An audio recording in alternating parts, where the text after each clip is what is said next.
Hello. So I have something to say about the season that we're in at the moment. The winter season, and it's fastly approaching November. It's November in 2 or 3 days now, and Halloween is around now, and Samhain and Hallows Day, all of those different words for it.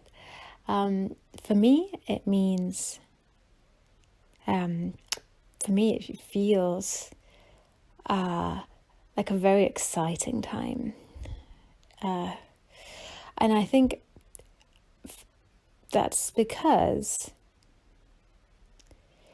in the way that my opinion has developed around what this season of the year represents to me, and it's subjective to the way I view going into the darker months, which metaphorically to me reflect going into the soul, and any pits, any despairs and caves of the inner world, and going readily into those.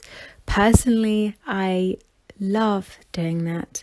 That's because it matches my personality, which is very much, I want to go into the secrets, the mysteries, the darkness. I have always been fascinated with the darkness, not so much evil.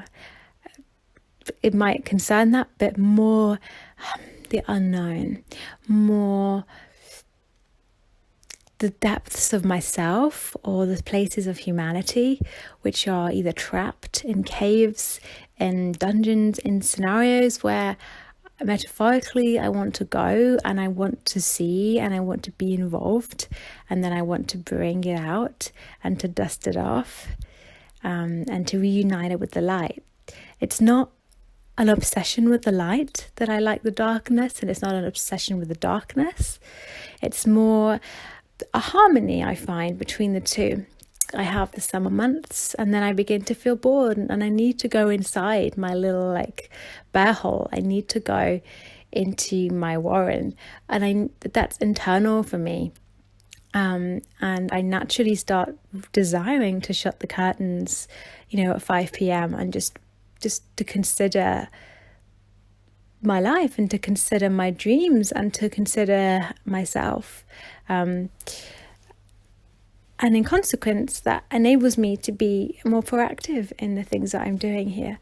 So what I feel about this season now is that it's basically a threshold for stepping into all that welcomes us to journey through our internal world, all our fears and doubts. And this is a threshold which allows us to dive in. So this is now where we have Halloween, we have spooky parties, we have people who, I don't know, maybe you believe in ghosts, maybe you are afraid, you have night terrors. All of these things generally get spiked around about now, because there's just all the stuff around. Now we've got advertising, and you got spooky cakes and all this stuff, trick or treats, and you're like, what the heck? You're lying down inside and someone hammers on your door late at night, and you're like, whoa, and it's a little girl trick or treating, and it's quite innocent really, but there's an element of it which really reaches down into our freaky kind of spooky nature, and we're terrorized in a sense.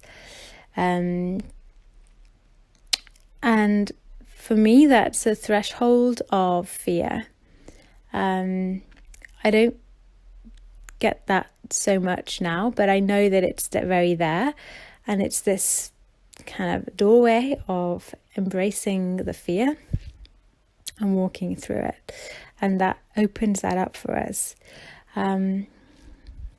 When we go down that slide, we choose to go through that threshold and slide down, then we're able to go into our depths. So when we embrace this very magical, mystical, dark element of going into the season, we take it full force and we say, yes, I want to go into a state where I feel I feel stripped bare of this warmth, luxurious reality of the sunlight and the green rich foliage. I go into this state where I'm like a skeletal structure, like the trees. I lose all of my leaves externally, but really it's extremely nourishing, because it's essentially going back into the womb. In a sense, like you're going back into your primordial existence. So anything that we have where we dislike that kind of ancient primal connection to earth, or whether it be we have a dislike with kind of magical realities, or death, any of these sort of feelings that we find difficult and are triggered by, generally is an interesting door to maybe gently start to investigate, to allow us to go deeper into our own consciousness, and to heal those areas. These are ancient and also like fairly recently researched psychological theories as well. All of this is very mythologically found, so it's quite interesting when one is researching those. You kind of just see it in literature. All the way around. It's not just a spiritual thing, it's very solidified and even professional psychological understanding. So it's worth having a look at some of those things, philosophies and so on, relating to the dark side and the light side of the soul, and integrating that is a deep reality of humanity. And it's interesting to bring it into spirit, to deal with it in spirituality, because my background is fairly predominantly in Christianity, and you focus heavily on the light, and that's really amazing, because a lot of the time people going into that sphere just really need the light, and you get your full dose of the light, and you learn how to associate with God, the form of light, and Jesus is the light of the world. Oh, excuse me. And I'm staring at a candle now, and that candle wouldn't exist if it wasn't also for the darkness.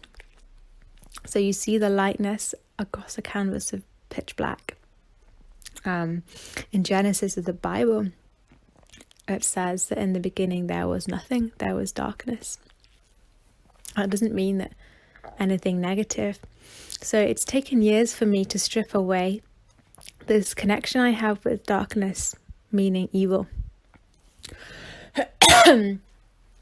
And a lot of the things associated with it. And so this threshold now is an opportunity to look at that, and just to investigate a little, and then to step forth right into it, and to allow it to bring up any of the inner depths that it's so that your body and you've agreed that you're ready to.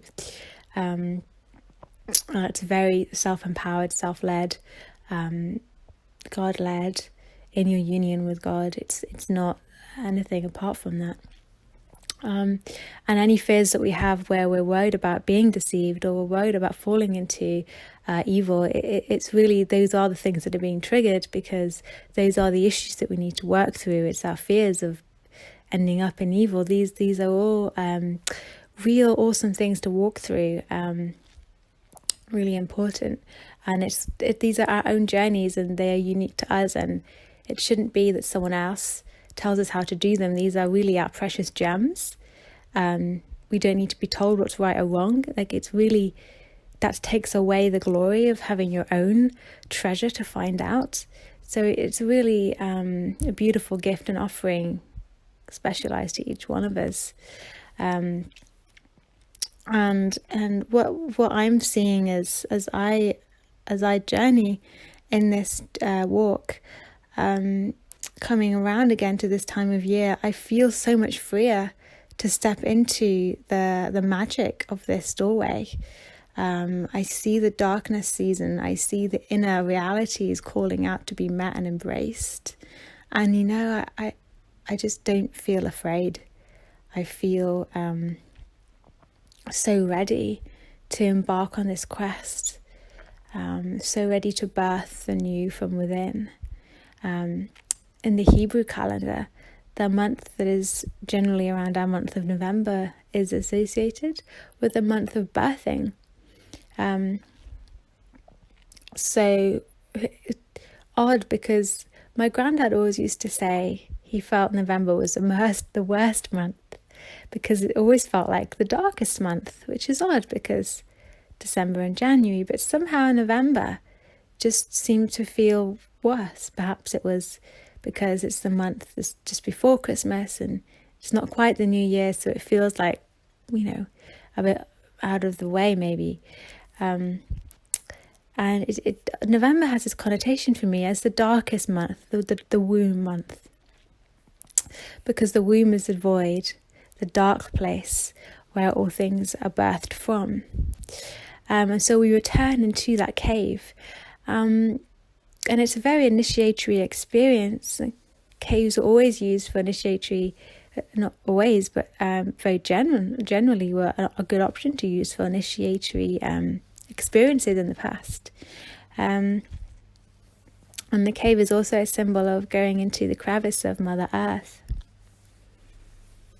And November is also classically associated with Scorpio, the zodiac sign. And the zodiac sign Scorpio is pretty much like epitomates this sort of taboo, shrouded, hidden, secretive, very, very deep, which in itself, when you go to the deep of the ocean, it is dark. So it is this very and somewhat scary reality that if you're not comfortable with, it is scary.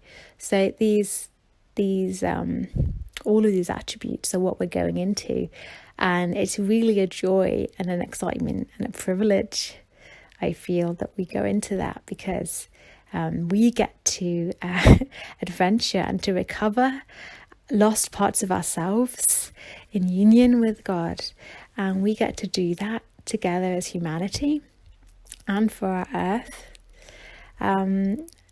And it's like letting go of all of our inhibitions, where we are, acknowledging and creating that safe space around us where we can let go and just really adventuring what it means to embrace the light and the dark. What does it mean to integrate that and to live in a wholly integrous way before the light of God, like the light and the darkness of God? What does it mean to fully embrace that? All of that is attributes and characteristics. The rich reality of being human is just, it's such an opportunity.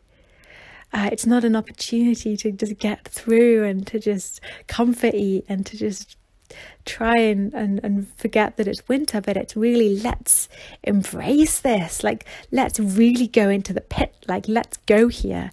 Let's do this, and let's see what we find. Let's see how we change, and most of all, let's do this together.